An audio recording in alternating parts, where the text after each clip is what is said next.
Hey guys, so today is our first day of our writing lesson. It's Monday.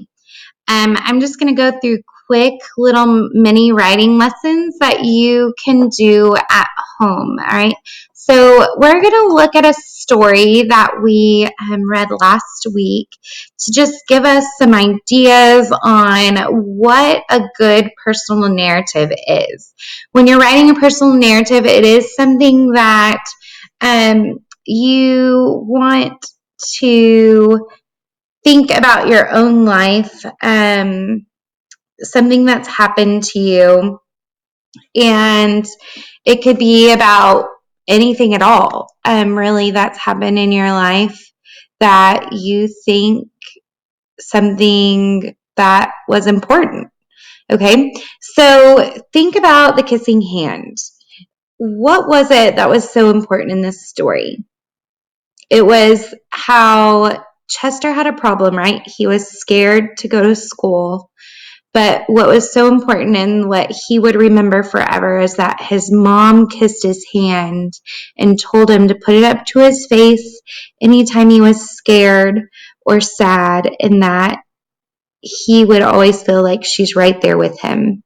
When you're writing, you want to put those emotions in it, just like you could feel how Chester at the beginning was scared.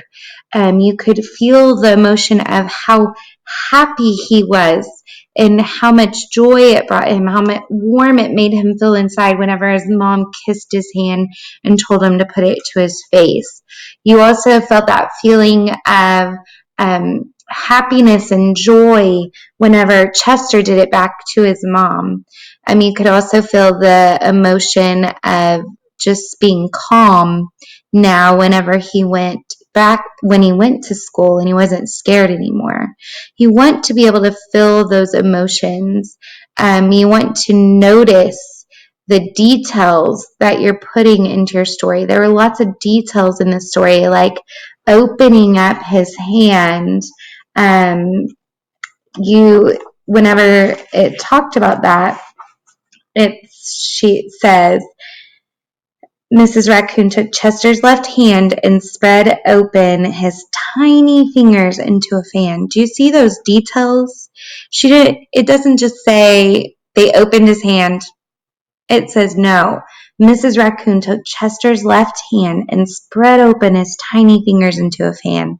We need to be detailed when we're writing. So I'm going to think of something important that's happened in my life, kind of like in the kissing hand, where I can show you some of those emotions and something important that's happened. We're actually going to talk about starting to make books today. So if you can see here, I have some paper that I printed out. The file is attached, Parents in Canvas, but you can print this out. We're not going to do the cover today, but it has pages now, pages where you can write on the space and lines, and also a picture place too. So I'm thinking about something with emotion and something that's happened to me. I remember a time that I flew to North Carolina to see my grandparents. When I came off the airplane, my grandparents were waiting there for me, and I gave them big hugs. And when I was there every day, my grandmother made me breakfast. And every night, we would stay up late, talking and just laughing and having good stories and memories. I was sad, though, when I had to say goodbye to them, but I knew we would get to see each other again soon. So I want to say all of these things in my story, and just like in the kissing hand where there was lots of details, I want to make sure there's lots of details too.